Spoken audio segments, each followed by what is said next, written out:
I love this. Thank you all very much. My name is Jonathan Rauch. I would love to request, since we have this immense barn-like space and I am up here at this distant remove from you, 20 feet above you, it feels like being in the prow of a ship, you know, looking down. I would love it if those of you who are willing would move closer to this front section so that we can be a little bit more together in this vast cavernous space. Those of you who are hiding out in the back with your phones, that's okay, you can do that. But those of you who are comfortable to be here, that would be wonderful. Although supposedly we're not really starting until 3, people seem to have stopped coming in, and Kieran says that's a thumbs up. So let's just start, if that's all okay with you. We'll get out of here a little bit early. The first thing and most important message I have for all of you today, and not just all of you in this room, but all of you who are here, is thank you. I have the honor to have been an original board member of Braver Than Better Angels. And I remember when it was David Blankenhorn and David Lapp, is he here? And Bill Doherty, and maybe Kieran, though maybe not at the beginning, right, Kieran? A little later, June. And it was a handful of people without any money at all, one day from bankruptcy. Give me a thumbs up if that's true, David Blankenhorn. Yeah, he's verifying that. A day away from bankruptcy, without volunteers to speak of, just with an idea, and then an idea plus a bus, and no real plan, and just something has to be done. Let's see what works. And this is what has happened. I am so blown away by what you all have accomplished. And I am so grateful to you all for the work that you're doing here. And what I'm about to try to do in about the next 40 minutes or so is explain maybe a different light on why what you're doing is so important, why it may be one of the most important things going on in America right now, and how it can actually work. A couple of housekeeping things to clear up before we start. I am going to hold the floor for about 40 minutes because what I'm going to try to do is show you some audio-visual and create a coherent presentation that circles back elegantly and all that. So hold your questions and comments because we'll have a lively discussion after I get through all this. The second thing to say is that some of the reds in the room may be uncomfortable with some of the things I say toward the middle, and some of the blues may be uncomfortable with some of the other things that I say. There is some politics in what follows. It's not, I think, partisan politics. But I just want to say I am here speaking only on my own account, not for Braver Angels. One of our mottos is come as you are, leave as you are. I'm not trying to persuade you or convince you. I'm just trying to show you a way of analyzing the world. What you see there on the screen is my book, The Constitution of Knowledge, and it's about a lot of things that turn out to be, everybody come up front if you don't mind. Those who are willing, come join us in the front section here. You don't have to, but I'd love it if you would. But this is what I want you to, I'm going to leave you with a few messages, I hope, today. Courtesy monitor is out. Do we have anyone in AV who can get this back on for me?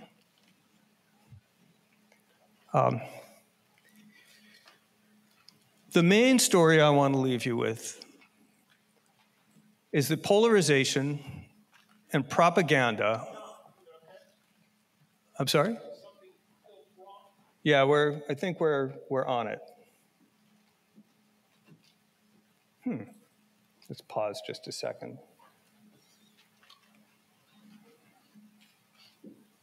there we go. All right. Polarization and propaganda are closely related. In fact, they are two sides of the same coin, and the work that you're doing here on polarization also has very important elements for the governability of our country and our ability to live in the same reality.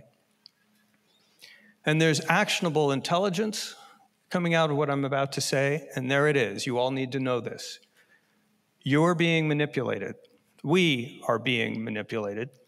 And understanding how we're being manipulated, some of the techniques that are being used and what the aims of those techniques are is important to resisting them, because the good news is they can be resisted. We can do something about it, and specifically braver angels can do something about it. This little talk will have three main elements. First, I'm going to tell you some things about polarization. Second, I'm going to talk for a while about propaganda, and then third, tie them together and talk about what we can do. Okay, polarization. You've heard a lot about this. Let me just go through a couple of aspects of it that are, I think, especially useful in understanding the braver angels model. First aspect, raise your hand if you've heard the term affective polarization. So that's a majority in this room. It's a minority of the public. As many of you know, affective polarization is a fairly new phrase in political science. It's in distinction from ideological polarization. Ideological polarization is where people disagree about issues, you know, taxes, higher or lower, immigration, more or less, that sort of thing. Affective polarization speaks to emotion. Do you fear or hate the people on the other side? It's not necessarily about issues at all. In fact, it frequently drives issues willy-nilly, so that whatever the other side is saying, you will say the opposite. The charts you see here from Pew show 2 decades of rising partisan antipathy. This is the unfavorable view of the other party. You can see here the sharp increase from around 20% in the early 90s to well over 50% in 2022. When you ask people questions like, is the other side, this is, you know, Democrats would be asked about Republicans and vice versa, are they closed-minded, dishonest, immoral, unintelligent, and lazy? You can see what all of these numbers look like. Now that is a 6-year change, and look at the steep slope of those lines. That last bit there on the lower right-hand corner is the percentage of people who say 4 or more of those bad things about the other side. And look at that. They're doubling in only 6 years. These are the scary elements which brought braver angels into existence in Ohio in 2016. Affective polarization is problematic because it's emotional. You can't necessarily address it through compromise on issues, which is what James Madison expected us to be able to do. Now, raise your hand if you've heard of false polarization. Fewer on that one. This one is also important, and this one will turn out to be especially central to your mission here at our mission here at Braver Angels. False polarization is when people have an exaggerated view of how different and how antithetical the other side is to themselves. Now, to see what we're talking about here, this gets into some political science-y weeds, but it's kind of interesting. This is Pew numbers. They're a bit dated, but unfortunately this survey has not been run more recently, comparing the ideological distribution of Democrats and Republicans in 1994 and 2017. And what Pew did here is not just ask people if they're left, right, or center. It gave them a battery of issues questions and then scored them to see where people stand on issues. And as you can see, there is a lot of overlap in 1994 between the two parties, much less in 2017, where you now have this distinctive pattern of the two mountains and not much territory in between. And here's what happens if you ask this question to the most politically engaged people. These are the people who are voting in primaries and giving money and turning up at protests and events and so forth. Look at 2017. You've got the activists on both parties just clustered at the two extremes. And that, ladies and gentlemen, is a summary of, for example, the situation on Twitter and the situation among political elites, and that is why you're in this room. But there's an interesting but. There are two ways to interpret this data. One is to say that Americans are becoming more radicalized. Left-wingers are going further left, right-wingers are going further right. We have less and less in common. That could be what's going on, but there is another interpretation of what's going on, which is that Americans are sorting into different party groups so that all the progressives are on the blue side and all the conservatives are on the red side. So what's dividing is not the individual people becoming more radical, but the party groupings becoming more radical. Now that turns out to have very different implications, because if the individuals in the parties are not being radicalized, that gives us more space to work with. This phenomenon is called partisan sorting. Okay, so which is it? Which of these stories is true? Well, the right answer is it's some of both, but these are Pew's ideological distributions of the entire country, everyone, not by party, in 1994 and 2017. Again, they ask individuals where they stand on the issues. And what you see here is that although this shape has flattened a bit between 1994 and 2017, it's still pretty even.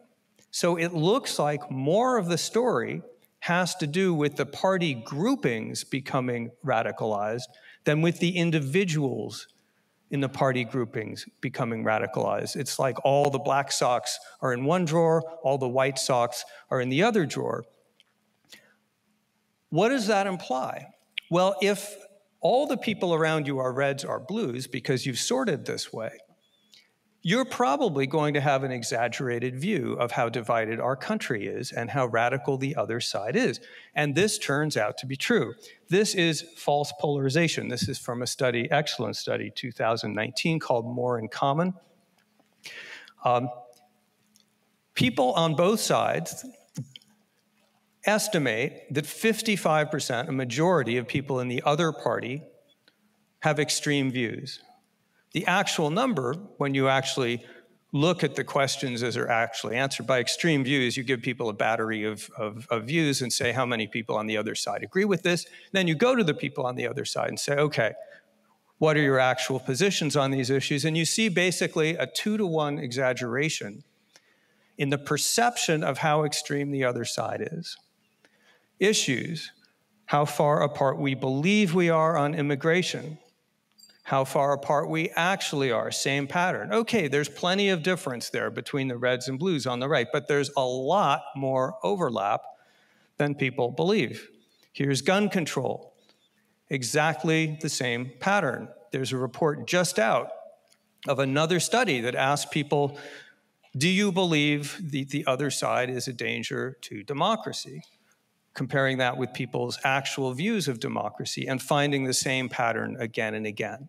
So it looks like some of what's happening in this country isn't that people are becoming radicalized, but they are splitting into tribal groups and becoming radicalized in their perception of the other side.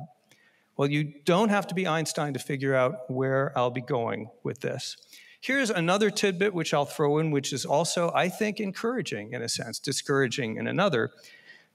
These are the partisan divides on issues and values. These, again, are Pew numbers. This looked at the country in terms of race, religion, that is church attendance, education, age, gender, and party, to see how divided the two sides were becoming.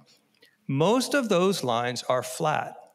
People are not primarily dividing along lines of race, religion, and age. As you can see, what one dimension are they dividing on hugely? Political party. That suggests that the increase in partisanship is not completely matched by an increase in divisions along other lines. I'm going to suggest that gives us something to work with. Okay, part 2. Propaganda. Sounds like a totally different topic, sounds like it's not related.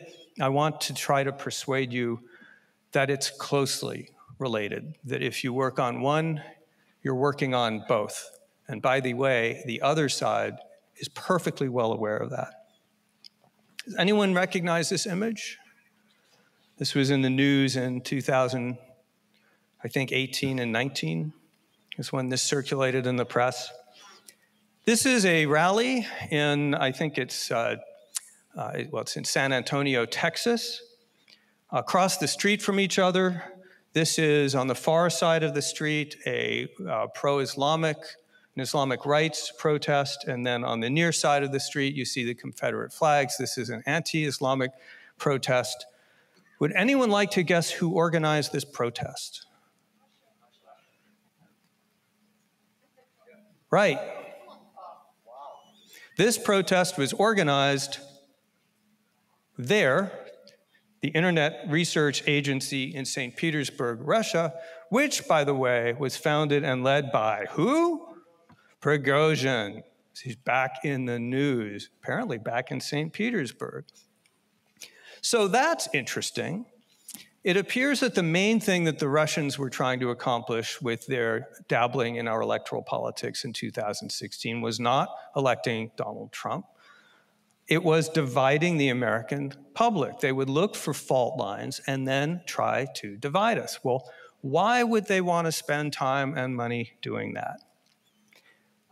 And they did a lot of it. They tried it again in 2020, all of these headlines. So we know what they're up to. Well, the Russians have a theory of the case.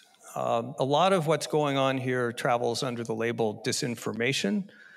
What I mean by that, when I talk about it, is propaganda efforts that manipulate the information environment to deceive, disorient, divide, and demoralize. And that's in ascending order of importance. Notice that word, divide. If you can divide your opponent, you can weaken your opponent. Your opponent will be too busy fighting among themselves to fight you. As Abraham Lincoln said, a house divided will not stand. And one result of division is causing demoralization. Now, it is great if you can use propaganda to deceive people. It turns out that's actually pretty hard, at least in a multimedia democracy. It is easier to disorient them, just confuse them. But these last two are the really big ones that you're going for, and don't take my word for it. Our time is precious, but I want to play you about 1 minute and 15 seconds of a famous clip. This is Yuri Bezmenov. He's a KGB defector, 1983. Listen to what he has to say. But in reality, the main emphasis of the KGB is not in the area of intelligence at all. According to my opinion and opinion of many defectors of my caliber, only about 15% of time, money, and manpower is spent on espionage as such. The other 85% is a slow process, which we call either ideological subversion or active measures, активные мероприятия in the language of the KGB, or psychological warfare. What it basically means is to change the perception of reality of every American to such an extent that despite of the abundance of information, no one is able to come to sensible conclusions in the interests of defending themselves, their families, their community, and their country. Exposure to true information does not matter anymore. A person who was demoralized is unable to assess true information. The facts tell nothing to him. Even if I shower him with information, with authentic proof, with documents, with pictures. You all heard that. A person who is demoralized is unable to assess information, even if I swamp him or her with documentation. Does this sound familiar to anybody? Now, there are a bunch of ways to do this. We're going to talk about one of them because it's so relevant in the US, but they include Such things as repetition. You say something again and again, it sinks in, people can't remember where they heard it, they think it might be true. Even debunking something by repeating it will actually, in many cases, cause people to believe it instead of disbelieving it. Another is reversal.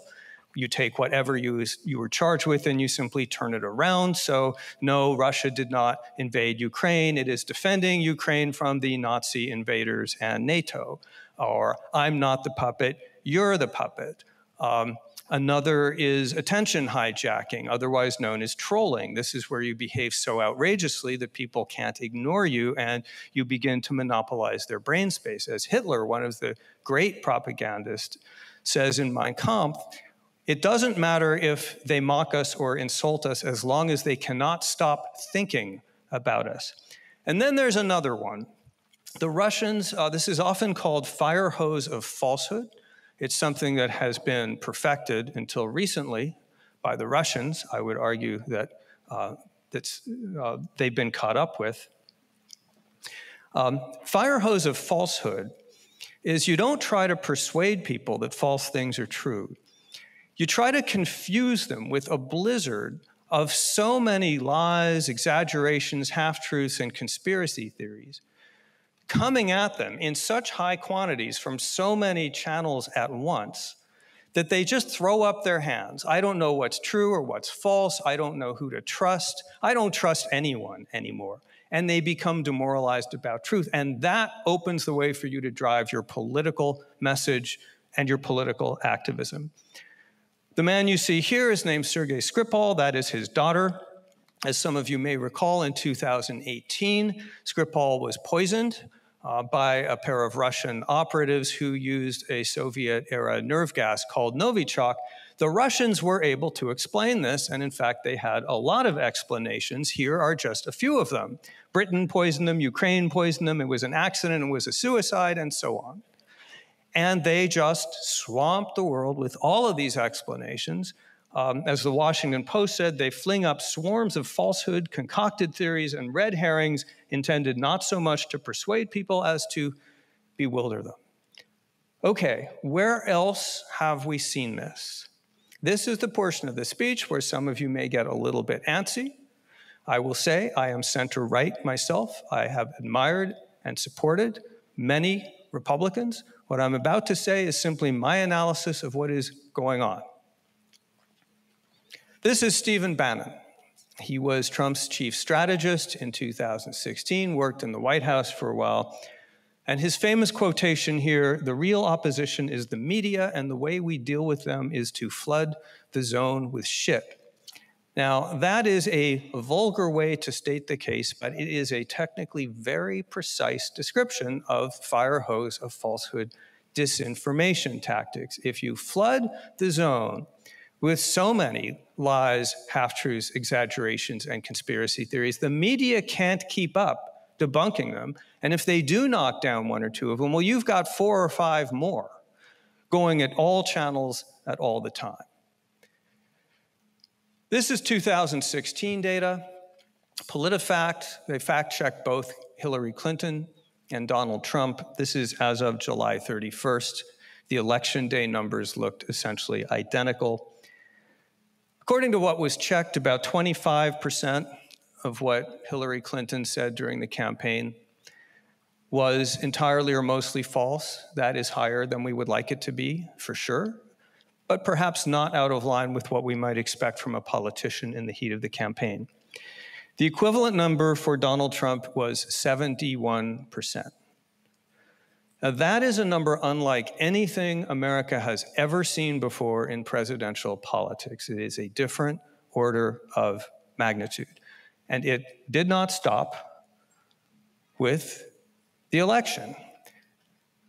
President Trump's very first 2 acts in office on Inauguration Day were first to insist that his inauguration was better attended than Barack Obama's, even though photographic evidence showed anyone with 2 eyes that that was false. And second, to insist that it did not rain during his inauguration, when any perusal of the weather or the tape would show that it obviously did rain. Now, these are not the kinds of falsehoods that aim to convince anybody. They're doing something different. They're expressing his sovereignty over the truth. From now on, I say whatever I want. True, false, doesn't matter. It's all the same to me. And that's what you'll have to live with. And here, of course, you see another famous example. This is the only president who has altered the path of a hurricane with a Sharpie pen. This goes on over the course of his presidency at a rate unlike anything we've ever seen before. The Washington Post fact checker scores President Trump at 30,000 plus false or misleading claims. That's an average of 20 a day. But I want you to look at the right side of this chart. Look over there. What do you see happening there? And can you see that tiny little date at the bottom?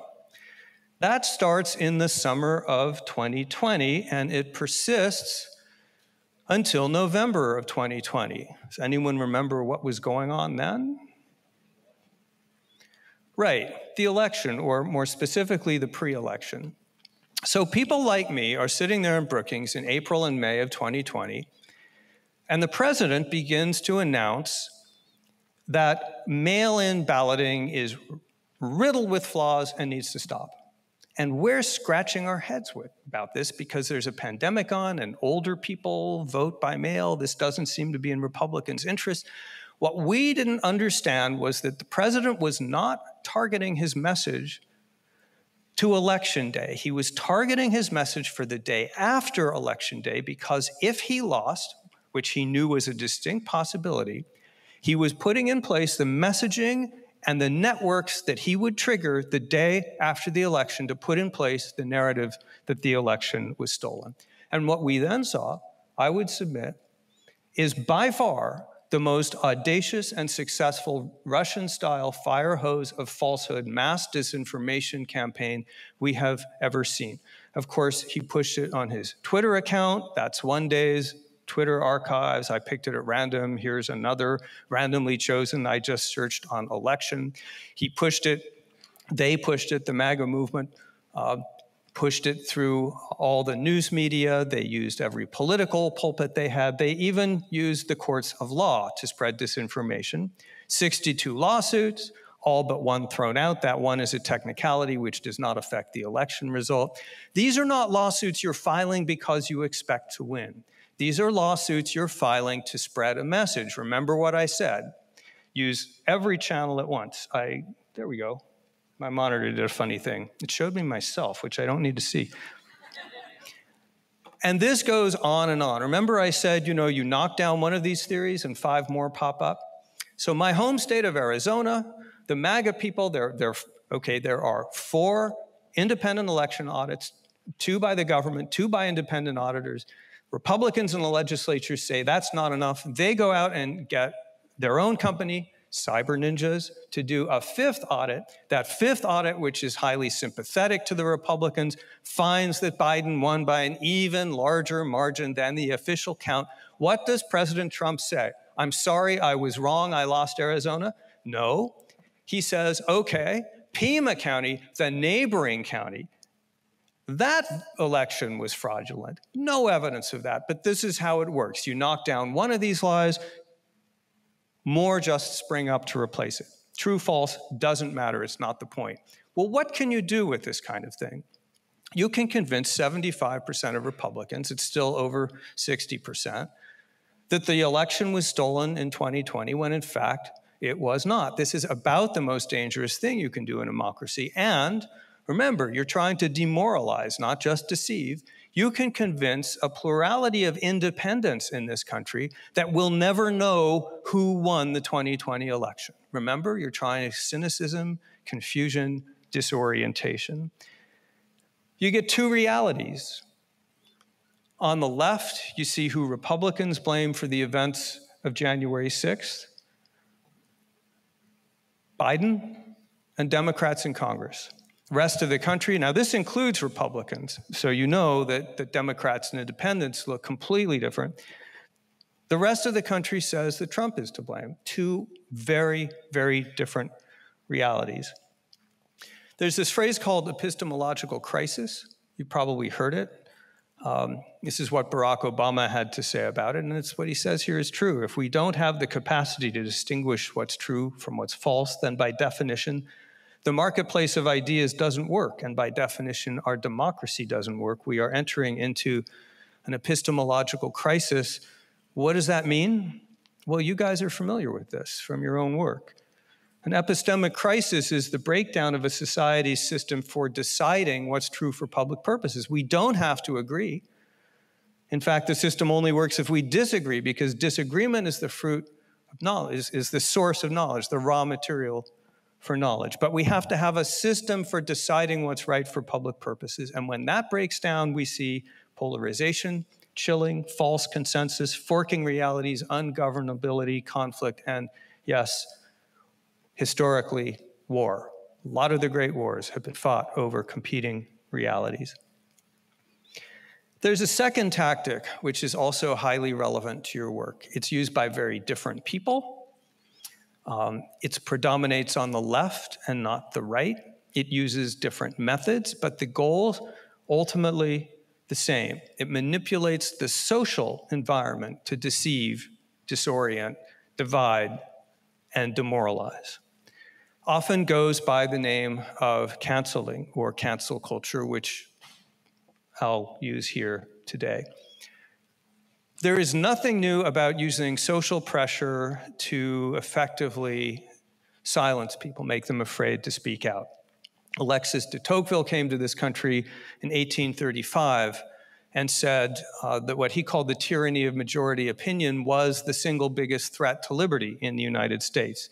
He said the majority draws a formidable circle around thought. Within these limits, the writer is free, but woe to him if he dares to go beyond them. And then he goes on to explain that you can lose your livelihood, your reputation, your friends, even in some cases, your family and your profession, if you dare to dissent in the social climate in America. Now, I highlighted the word majority because what he didn't appreciate, that now is well established, is that minorities can do the same thing if they can manipulate apparent public opinion in a certain way. This is a division of opinion in America. It's a 7-part typology that More in Common developed. And you can see most of this is occupied by the groups in the middle that More in Common calls the exhausted majority. You all are acquainted with the exhausted majority. That's why you're here. But look at that group on the left. Those are progressive activists. Now, those are the people who are driving the discourse on, for example, Twitter and other social media, who dominate the discourse on America's elite campuses and increasingly dominate in corporate boardrooms, HR departments, newsrooms, and so forth. And notice the interesting thing. They're 8% of the population. Well, so what's going on here? How could that happen? Raise your hand if you've seen this or a version of it. I'm guessing a lot of you who took Psych 101 are acquainted with this. One of the most famous experiments in cognitive psychology ever, Solomon Asch, 1951. He takes 8 people and he puts them in a room together, and he says, he's giving them a vision test. Which line on the right most closely matches the line on the left? Raise your hand if you think it's A. Raise your hand if you think it's B. Raise your hand if you think it's C. Easy, right? If you give people this test individually, they always get it right, and that's the intention. So he goes through the room and he asks everyone the answer to this question, but of course there's a gimmick. 7 of the people in the room are actors, and they're all trained to give the same wrong answer. The 8th person is the experimental subject who hears the others give the same wrong answer, say A. Here's the result. In a third of trials, the experimental subject will conform to the group rather than picking the obviously correct choice. And in case you think you would be immune to this, on multiple repeated trials, 75% of people conform at least once. We're under profound evolutionary pressure to conform with the group because, let's face it, in nature, If the whole group says something, it's more likely to be right than an individual in many cases. It has the wisdom of crowds. It may have the wisdom of tradition. That's the way we're wired. But a result of that is if you can manipulate the apparent consensus, underscore apparent consensus in the room, you can manipulate first what people are willing to say they believe because they don't want to stick out, be isolated, and feel stupid. Second, you can even manipulate to some extent what they actually do believe because they will question their beliefs thinking, well, the rest of the group must see something I don't. It must be some kind of optical illusion that I'm not seeing. So the right answer, I guess it's not C after all. You begin to shake their cognitive thinking. This is working in a subtle way, but you can see it at work in, for instance, phenomena like this. No political candidate wants to be out-yard signed by the other side because both candidates want to think the larger number of people support me. Now, this is a very clever way of manipulating opinion, and unfortunately, it turns out to be brilliantly suited to the social media era because it's now so common to organize mobs and groups. Now, in the larger scheme of things, I don't know, 200 graduate students is not a lot of Americans. But if you selectively target, say, that faculty member who questions some dogma, and you have 200 people go online on Twitter and then sign a petition saying this person is causing violence against us, denying my right to exist and should be fired, you can destroy that person's reputation and life. And you can do this instantly. This is a famous instance. This is David Shore. He's actually a left-of-center political analyst. He posted a perfectly accurate account of a study showing that violent protest is counterproductive in 2020. Activists didn't like that. They took after him on Twitter. One of them tweeted his boss saying, "Come get your boy," pretty sinister. Shore responds to that very quickly by saying that he retracts. He's so sorry. He says, "I regret starting this conversation and will be much more careful moving forward." Raise your hand if you think the apology satisfied his critics. Not a lot of hands going up. No, he was fired. This is another famous episode around the same time. What you see there on the left is a man named Emmanuel Cafferty. He is a lineman for San Diego Gas and Electric. He's driving down the street during one of the protests there, and he's cracking his knuckles, or so he says. Someone takes a picture of that, puts it on Twitter saying that it is a white supremacist hand sign.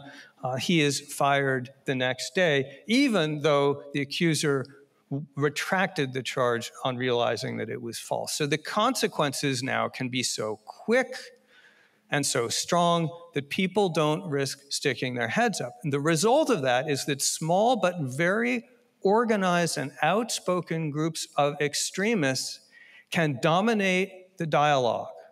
I'm guessing you in some of your work have seen this phenomenon. And what's the result of that? The answer is chilling. There are lots of polls. They all show basically the same numbers. This one's from 2020, but the more recent ones haven't changed. The political climate these days prevents me from saying things I believe because others might find them offensive, more than 60% of Americans. Are you worried about losing your job or missing out on job opportunities if your political opinions become known? That's a third of Americans. And notice, it is not ideological. Liberals are as afraid of losing their job or missing opportunities as conservatives. The reason for that is that one of the things you want to do when you're manipulating opinion in this way is you don't want to create safe harbors. How often do you see that someone has been canceled on the left for saying something that until yesterday was perfectly acceptable, but someone decided today was an act of aggression? And the answer is all the time, and the reason for that is if you create a safe harbor, people don't know what to say. But if they never know what could get them in trouble, they neurotically self-police. They just dive under the furniture. And that explains this impressive result, which compared as best we could self-censorship in 2019 with 1954, which is just after the height of the McCarthy era. And you see 3 times the amount of self-censorship. And I believe that's because no one is sure what it's safe to say. Well, this is a dreadful environment for getting along with each other, for having honest conversations, for finding truth. And it's especially harmful on university campuses, which are supposed to be where open and rambunctious dialogue and discourse and criticism flourish. And you can see the trend here through 2021 on campus chilling. These are students saying that their school's climate stifles free expression. That line is going in the wrong direction. The latest numbers for this year actually are a tiny bit, not significantly significant, but a tiny bit in the right direction. So perhaps this is leveling off. But when you have 2/3 of American students afraid to speak their mind on the core issues of our time in their university, you've got a problem. Chilling, of course, adds to, it means people don't get along together. It adds to divisiveness. It also causes,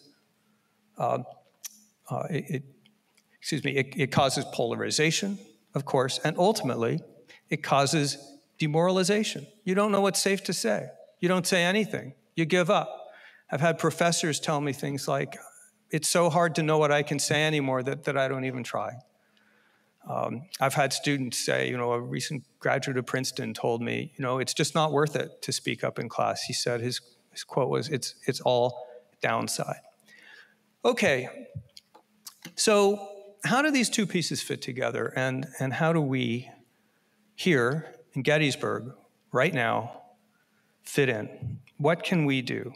And the answer is we can do a lot. Now, typically when I talk about this is one of the slides I show. People ask, well, what can we do? And I list stuff. And, here's a bunch of things we can do.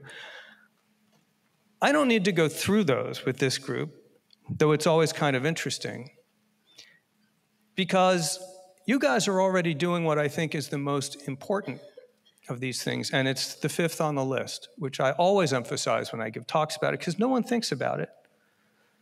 Depolarize to depropagandize. So think about it for a minute. Suppose you want to foil these efforts to create false consensus and thus cause chilling. Suppose you want to foil these efforts to just flood the airwaves with shit and get people to be more discerning and thoughtful about what they say, believe, retweet, and so forth. How would you do it? Well, here is a good way to do it. Here's another good way to do it. Braver Angels debates, Braver Angels workshops, Braver Angels training.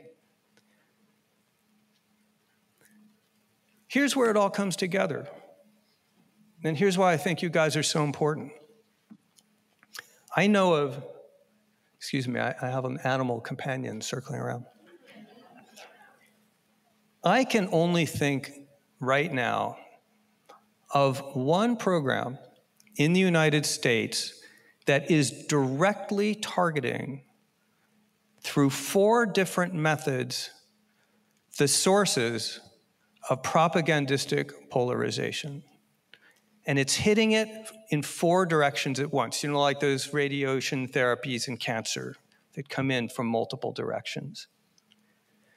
One thing you want to do is reduce affective polarization. You just want people to hate the other side less. You want them to feel more human about the other side. You want them to feel like, hey, maybe this is someone I could have dinner with after all. Maybe this is someone that whose kid I wouldn't mind my kid dating. Maybe I can even be friends with this person. And if that one person or those 2 people, well, hell, maybe a lot of people on the other side like that. And maybe I become a Braver Angels volunteer and go about this work and help other people get past the idea that the other side is a threat, a danger, or evil. But that's not all you're doing. What is, according to my authority on the subject, one David Blankenhorn, the single most common thing that people say when they leave a Braver Angels Red-Blue workshop? That is, according to David, we are not as divided as we've been led to believe. We are not as divided as we've been led to believe.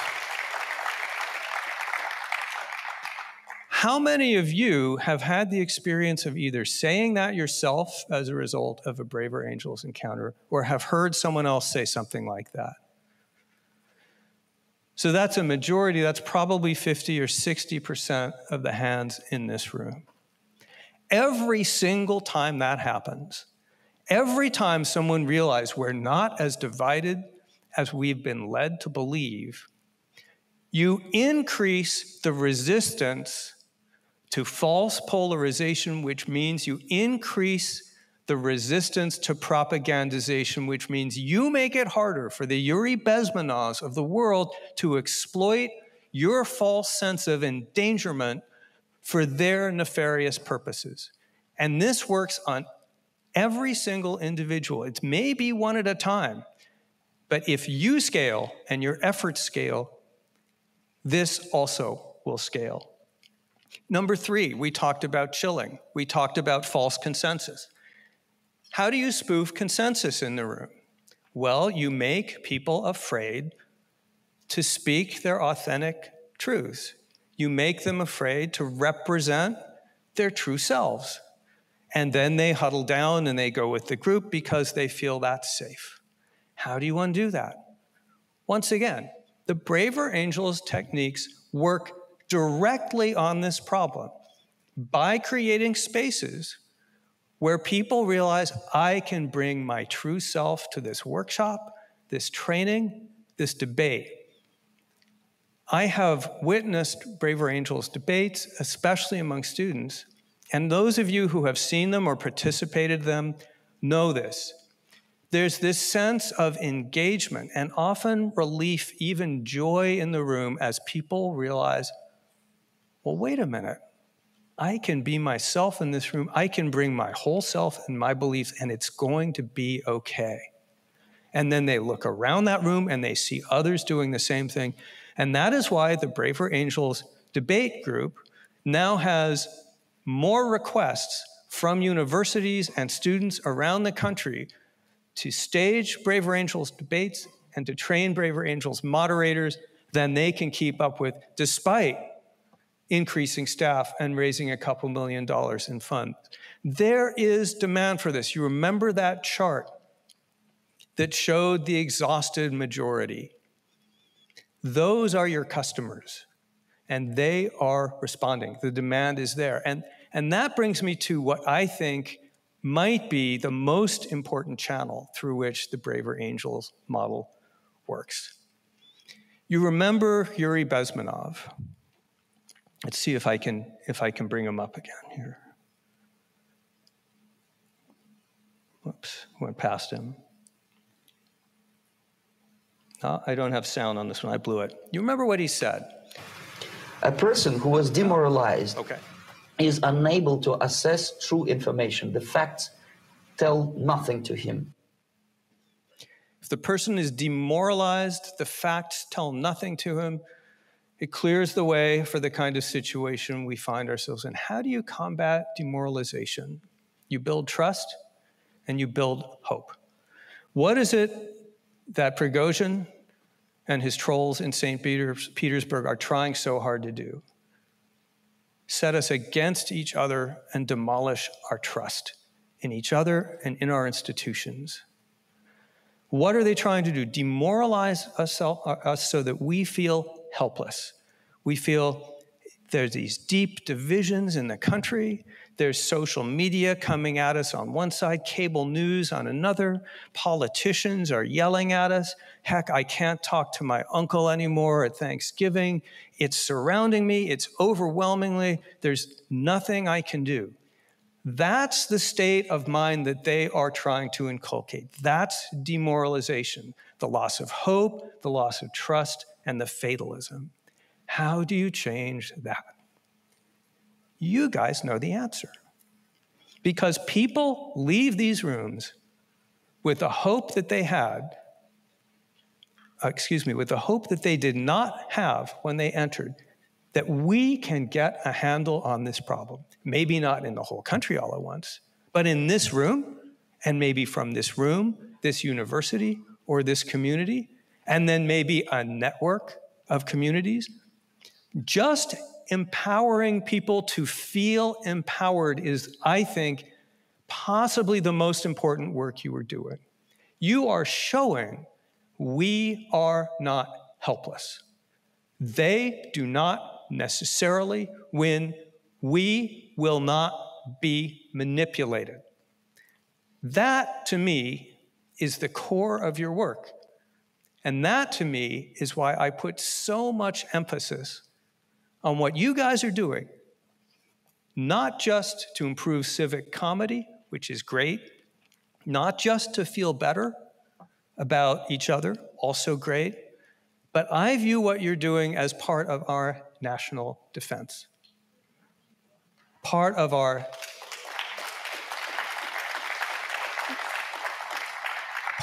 national preparedness. There is a new school of thinking called cognitive epidemiology. It says, how do you slow down the spread of disinformation, misinformation, other cognitive viruses? You learn from epidemiology, you create blockages. It could be a trusted person like a pastor or a doctor, but you slow down the information flow. And you find out what's on people's minds, and you talk to them, and you try to prevent the spread of disinformation and so on. Well, every one of you and all of the activities you're doing, you can think of yourself as doing a kind of cognitive vaccination to slow the spread of mistrust that is corroding our society and the spread of hate and of animosity.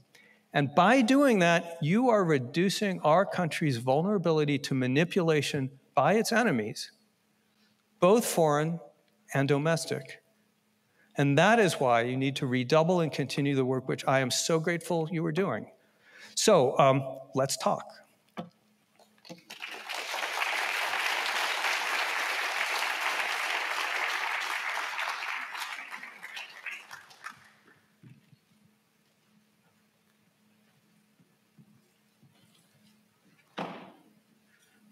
So I'm told if I stay in the middle, we won't have feedback, and that is much too far away from you. We have a microphone, and let's be unconventional and go way over there to the man in the check shirt.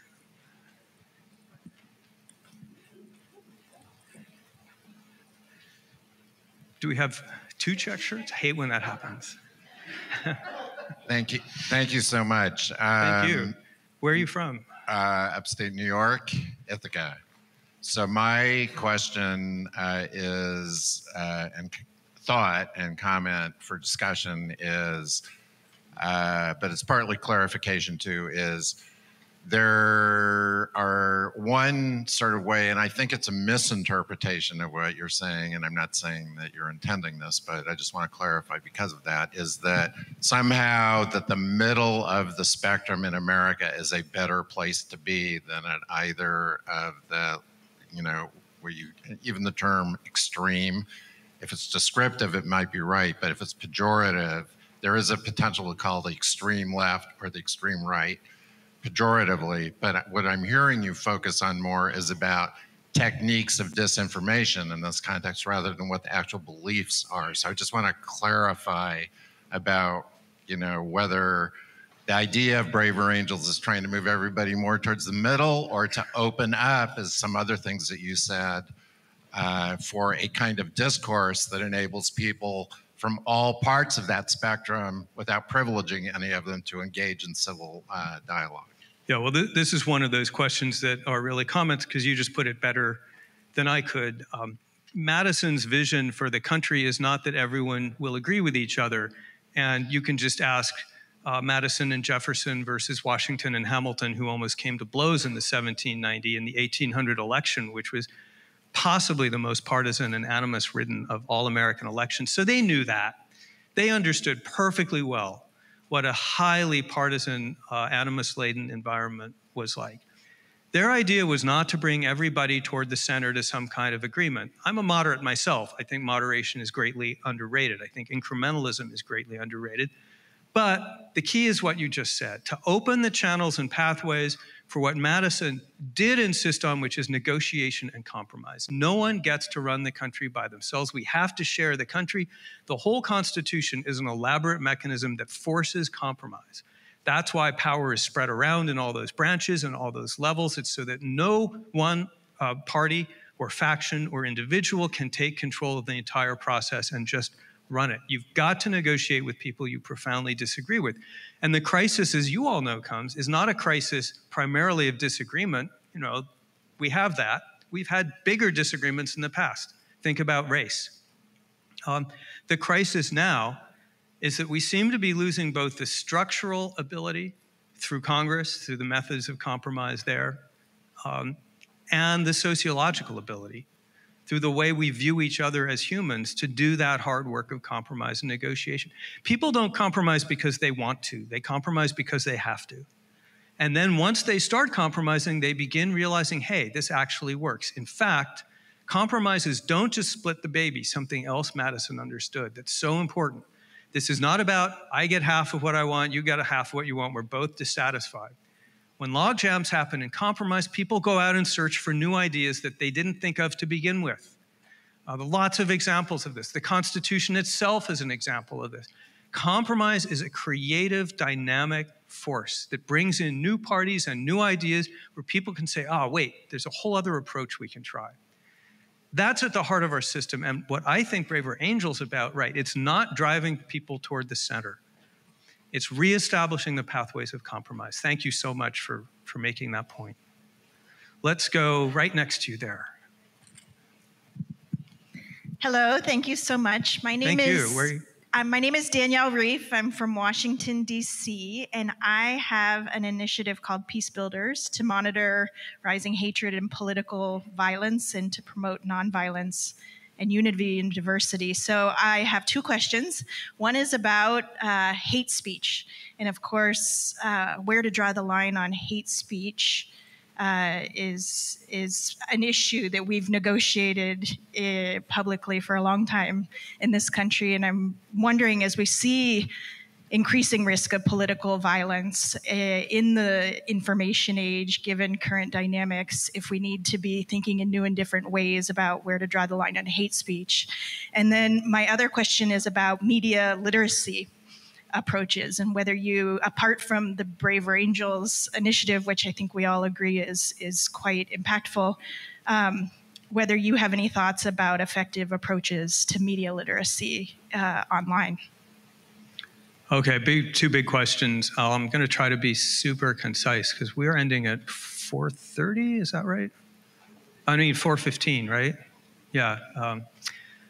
Hate speech. There is no such category as hate speech in law. Hate speech is just speech that someone finds hateful. I've asked college audiences, is the following statement hate speech? And the statement is homosexuality is intrinsically disordered. And half or more of the students in the room will say, yeah, that's hate speech. Should it be banned? A lot of them will say yes. And then I say, do you know what that is? Do we have anyone in this room who knows what that statement is? Correct. That's the Catholic Catechism right now under Pope Francis. So you're going to tell Catholics they can't come and speak here? You're going to say the Catholic Catechism is hate speech? It's not allowed? So hate speech is a subjective category. I am an atheistic homosexual American and Jew, Jewish atheist homosexual, or if you prefer, atheistic Jewish homosexual or homosexual atheistic Jew. However you cut it, I won the intersectionality trifecta. These are probably the three most hated minority groups apart from African Americans who are out there. And I will tell you that I am now married to my husband, Michael, who is in this building today because of decades of advocacy by myself and many other people in favor of same-sex marriage, which a majority of Americans at the time regarded as absolutely appalling. Totally a danger to children, to families, to marriage, to the country, an insult to God, you name it. And in fact, I know for a fact that there are people who believe some of those things in this room right now. The way we got married was by indulging, having the freedom to make our case for what we were told was a hateful proposition.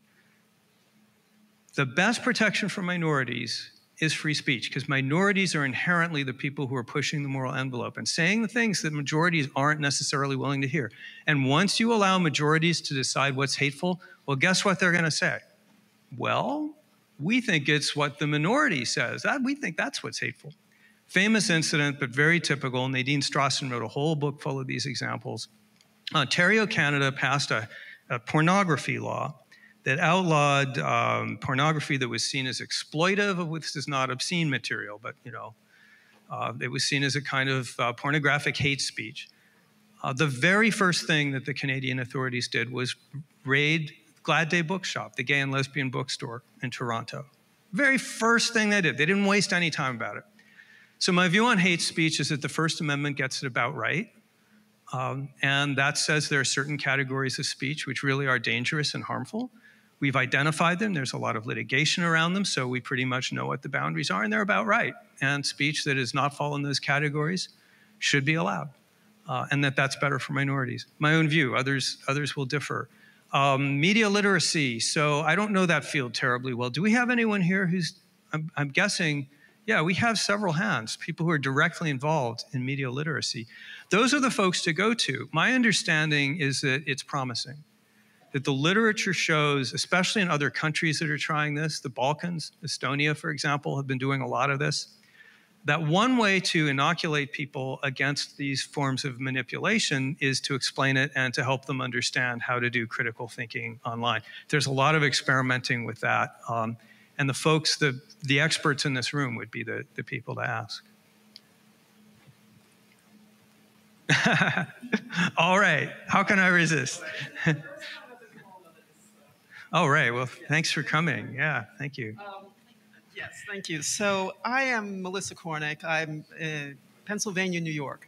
I live in Pennsylvania and New York. And I also teach strategic communications for the public good at Fordham and others. So a lot of it, what you talked about, are things that I have taught. Yuri Bezmenov, he has the last in his list of objectives that he had before he was defected was insurgency. And we saw that happening in the United States. So I'm not sure if that was part of the plan, but it appears to be with Bannon involved. So this whole issue of demoralization that you talked about, my Chinese students that I've had in the past basically are very isolated. They don't want to talk about anything that's controversial. They basically stick together. They kind of dress, and I went to Columbia, so I saw this a lot. And these students basically do not want to engage, and they're afraid. They're very afraid that word of what they say will get back to China. So, and this is pretty much across the board. So how do we do that? But I want to mention one before I give you back the mic is we need to drop competition in our conversations. So when I teach, word framing and how to engage with other people, let's do demonstration instead of just thinking, oh, you said this, so I'm going to say that. And that's kind of what I go along with my students, demonstrating what you can do. But the Chinese students I'm worried about. I would have to defer to teachers on how to deal with those situations, but they are every day, and it's not just Chinese students. That's what I saw. Professors, I know, are saying that it is getting harder and harder to get students to participate in classroom conversations on subjects that are controversial, where they feel like they might potentially get in trouble. They just keep their mouths shut. I know a couple of professors who've actually quit or considered quitting as a result of this. So it's not just in China. Universities are starting to focus on what they can do about this.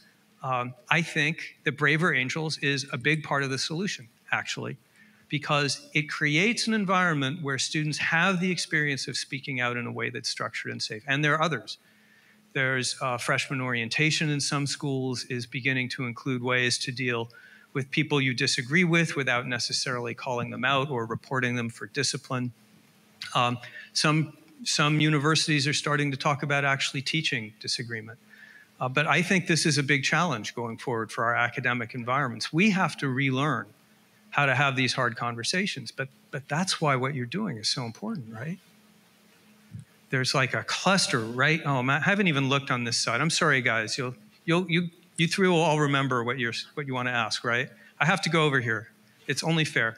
Okay, the lady back here with pigtails, ponytails.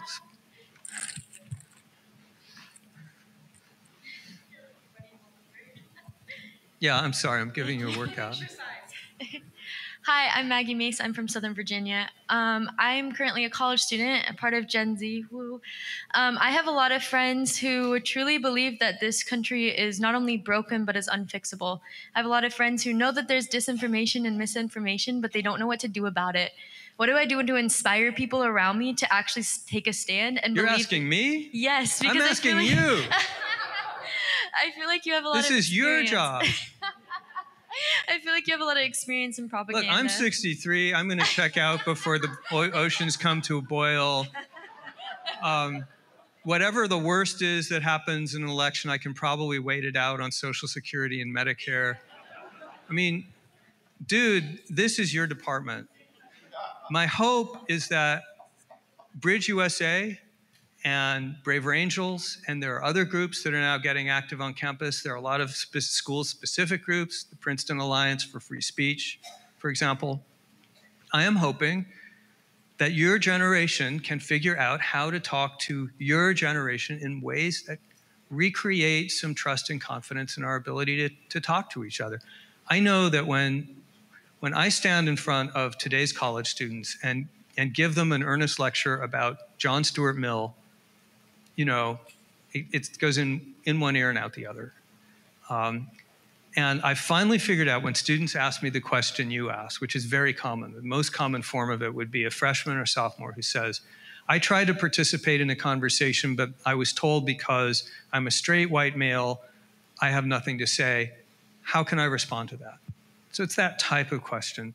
You know, I would give different answers that I thought were smart or prompts that they could use. But I wound up thinking, you know, I don't have to answer that question, you do. The main thing, though, is don't be silenced. Make your voice heard. Yes, some people in that room may disagree with you. Some of them may even make your life difficult in ways that are inappropriate. But remember, there are always other people in that room. Often they're the quietest people in the room. We found this out in gay marriage. You don't talk to the extremist on the other side hoping to persuade them. You use the extremist on the other side as the foil to talk to the people in the middle. And they may be quiet. That may be the person that's just kind of hanging at the edge of the conversation. That's the person you can talk to. And that's the person who's going to come to you and say, hey, could I get involved in Braver Angels? Could we maybe sponsor a debate? Could I bring a friend? But dude, it's on you. Good luck. We're all counting on you.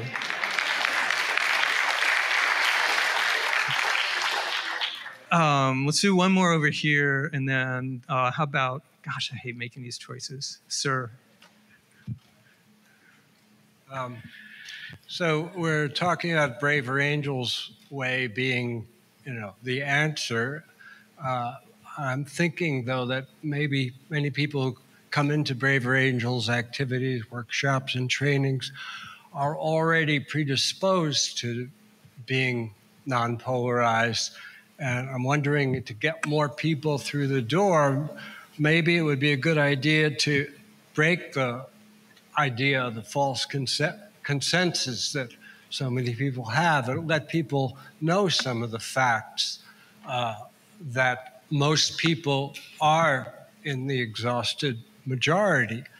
And yeah, there's evidence that actually works, that informing people that the other side is not as different from they are does somewhat reduce polarization. Unfortunately, the latest study I saw on that suggested that change is not particularly durable, that when people go back to marinating in their social media world, that they tend to spring back. But that is an avenue, and that is an important vector that you I'm guys talking about operate to get people into Braver Angels, get them through the door, so we don't just have people who are already predisposed towards depolarization. Well, again, that's, you guys have to figure that out, not me. But here's something, I think I can talk about this. I don't think I'm letting a cat out of the bag.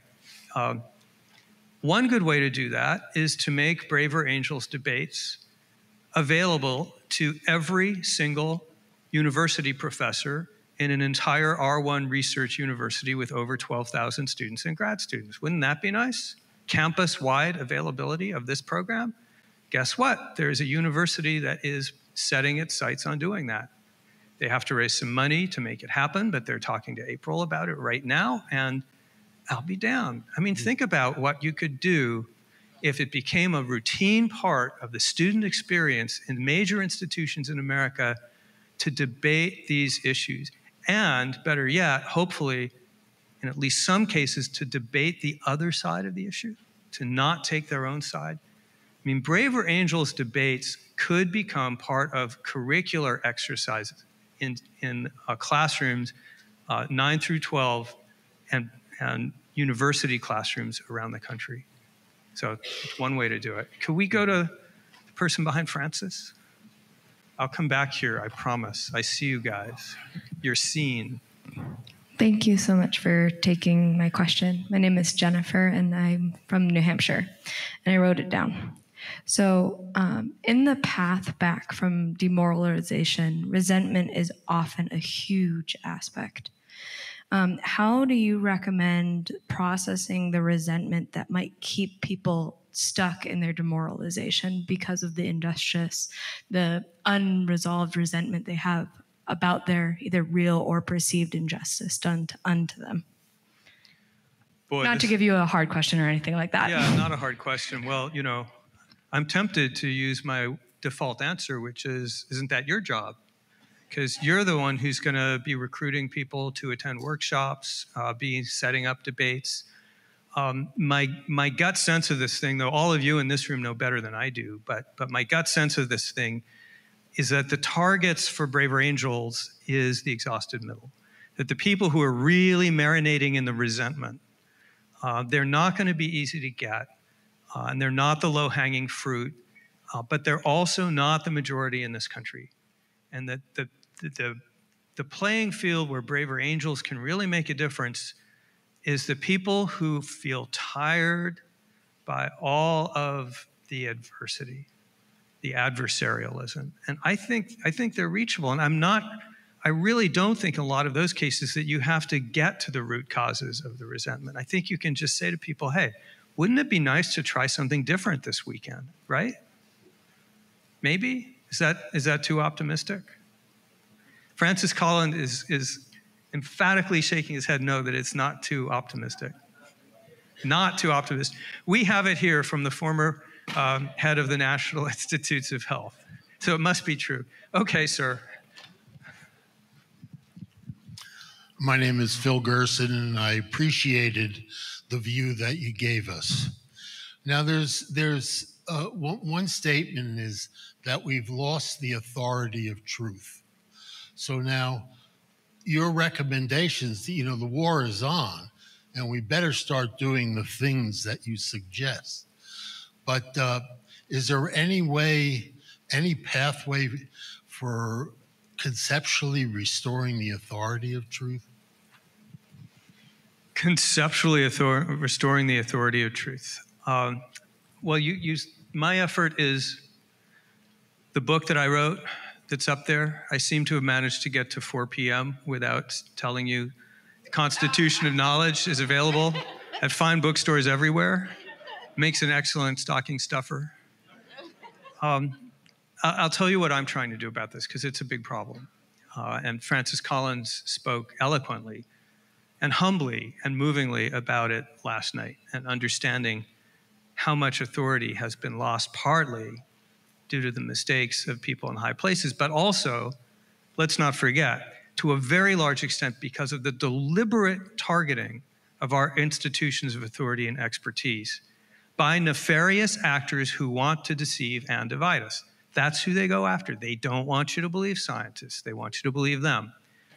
My way of doing that is to try to help people understand where this authority comes from, and that it's not because of divine inspiration on the one hand, or because someone gave me a degree and called me an expert on the other. It's because of this elaborate system we have that's called the Constitution of Knowledge, which is a whole society-wide process for churning through millions of hypotheses every day, subjecting them to criticism and analysis, forcing them through this critical network to try to understand what's true, and that it requires a lot of us. It doesn't happen automatically as a result of free speech. It happens because lots of people, like journalists in newsroom, check their facts. Academics go through peer review in an act of good faith. Lawyers don't lie in their briefs and get disciplined when they do, and on and on and on. So I try to argue it as those are the values that we're defending, both on the social level and the individual level. And I do consider what you guys are doing part of that effort. I am not a plant for dominance. Yes. Yes, you guys, I'm going to do both of you at once since you're right next to each other and you've had your hand up for 10 minutes. All right. My name is Tracy Hollister. I'm from North Carolina. And which part? Well, I used to live in the Raleigh area, and I saw you speak about your book about gay marriage in 2012. Oh, wow. So thank you for that. I'm in Wilmington now. My question is, you spoke about Russians being at this partisan divide in the Texas example. I have also long believed that there are some enemies that want to divide America, that a strong America is a great threat to certain countries, to perhaps globalist entities, the UN, the World Economic Forum, and so on. I'm wondering, what is your more complete global analysis of who is really trying to divide us, and even at the domestic level? Or how are we being manipulated by these global or other country actors who want a weak America? Why don't you just pass the mic, and I'll see if I can remember that long enough to... You can answer her first if you want. Well, okay, it's actually pretty short. I'm not a super expert in this realm, but the main state actors are well known. Russia, of course, is the top of the heap. They've been doing this since the time of the czars. They are very, very good at it. They're very sophisticated. If you think you can identify Russian propaganda because of the bad grammar or what their troll farms are producing, you're wrong. They can fool you. They're really good. But we also know that China is playing this game. North Korea has been involved to some extent. Iran has certainly been involved. Various other countries. Now, we also know that the defense establishment has become more sophisticated about this stuff, a lot more sophisticated since 2016, when we were caught unawares. And so we're now doing a better job of responding globally. The operation that the Biden administration did to what's called pre-bunk Vladimir Putin's propaganda campaign in Ukraine is considered one that will go down in the textbooks. What they did is they released enough intelligence to prepare the world for the propaganda attack that we were about to see from the Russians, thus inoculating a substantial amount of the public against the fake photos and videos that were going to be launched, thus deterring much of the Russian propaganda advance before it even began. But it's this game of cat and mouse with international actors. We know from as best we can tell, we did a much better job in 2020 of identifying and stopping propaganda attacks through social network channels. Very few of them got through because they were stopped early enough before they went viral. On the other hand, there are now a lot of people saying it's a terrible thing when the FBI calls Facebook and says, look, we have reason to think that this activity is suspicious, you should look at it. That kind of government response was just enjoined by a federal court. So we're going to have a long and difficult conversation about how much of this kind of cognitive vaccination we're comfortable with, and we're a long way from figuring that out. Okay, sir. Sorry to make you wait. No, yeah, that's great. My name's Julian. I'm from Colorado. It's weird hearing yourself echo. Yeah, I know. So my question, when you're up there. I bet. My question is, early in the presentation, you showed a slide saying that about 33% of Americans across the political spectrum they feared being canceled, right? They self-censor. Yeah. I like your thesis of no safe harbors, but a second and perhaps complementary thesis struck me that this might be just being massively bipartisan, right? It could be that devoted conservatives are trying to cancel everyone to the left of them, and progressive activists are trying to cancel everyone to the right of them, and therefore everyone is caught in the crossfire. And I'm wondering if you buy that sort of bipartisan phenomenon, and if not, why not? Because I'm actually skeptical of it, but I don't know. Oh, we certainly see canceling on the right. It tends to take different forms. It's not going to be so much through social media.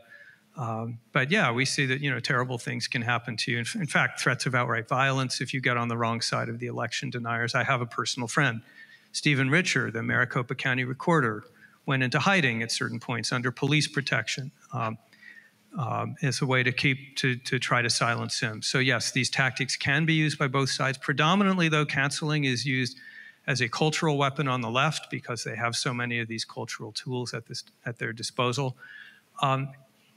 Canceling tends to occur more within the left than from left to right. I mean, a lot of you probably notice this, right? Heads are nodding.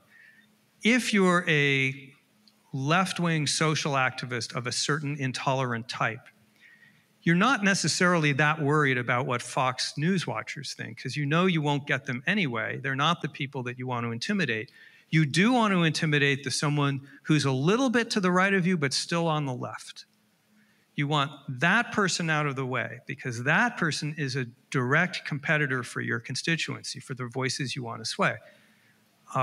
That's why in the gay marriage debate, some of those of us who made the conservative argument for gay marriage were hit pretty far by people from our left who are against marriage.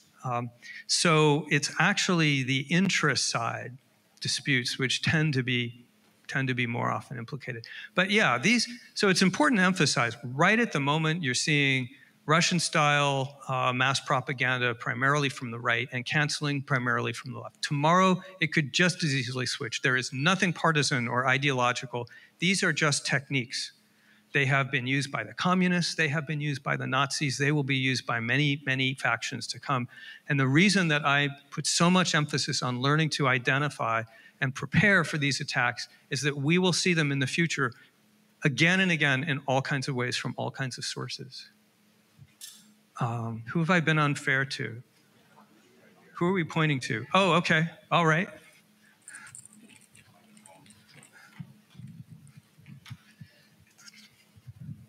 Thank you. I'm Bruce Moreland from Northfield.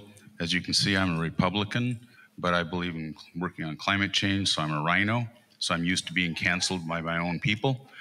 I'm also a researcher, and one of my areas of focus was artificial intelligence. And have you heard of... I hope you're not going to ask me about that. I'm just going to ask if you've heard... Please. Well, I'll put it this way.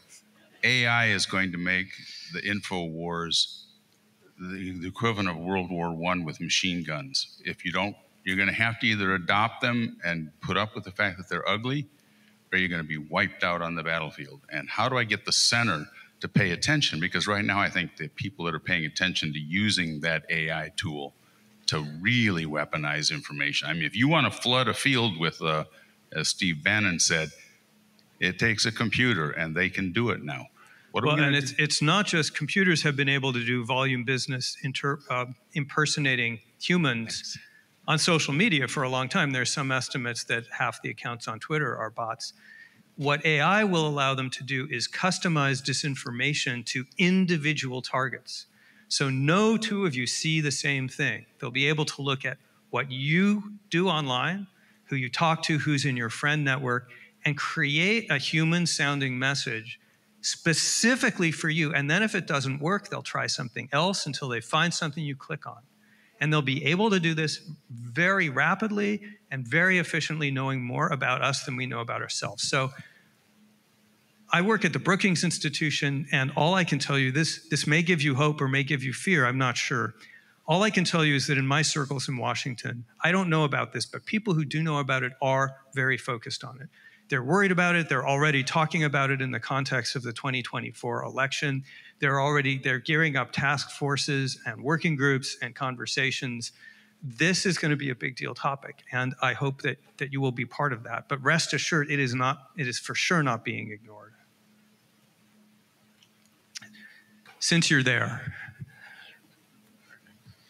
So how do you find a balance between free speech and cracking down on the type of disinformation, misinformation? So when you mentioned, for example, the FBI talking to Twitter, I mean, as I think those things are often seen as in conflict.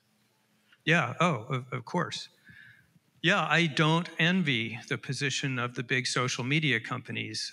Let's set Twitter aside because they've become such a strange case. In the course of writing my book, I spent time with Facebook people and Google people. Facebook had devoted a workforce of 20,000 to trying to identify toxic mis and disinformation. And by toxic, I'm not meaning necessarily views that you disagree with, but manipulations by, for example, the Burmese army that were used directly to violate human rights by organizing human rights abuses, stuff like that. And they were struggling to keep on top of it. They did not have an easy answer to that question. Google was doing some very innovative things. Google does not typically take stuff down out of their ratings, but they'll demote stuff that seems to be misinformation. So it may not be on page one, and they will promote stuff that has been fact-checked. It's not coercive, but the goal is that you can at least bring what seems to be more truthful stuff to people's attention.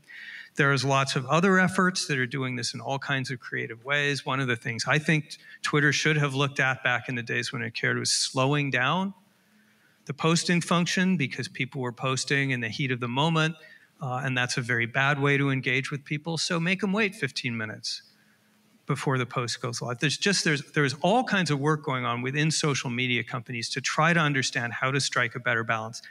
My own view is that completely banning stuff and taking it down is not turning out to work very well. First, people don't like it, and second, it tends to make it cause célèbre of whatever you take down.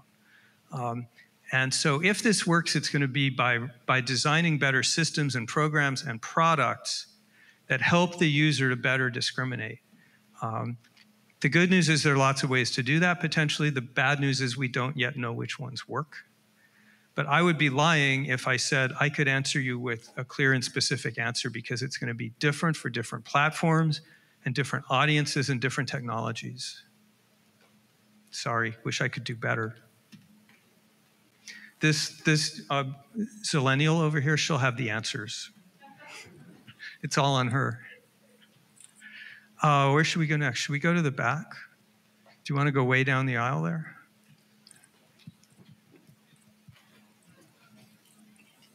I think we're quitting in a minute and a half, right? Should this be the last one? Okay, yeah.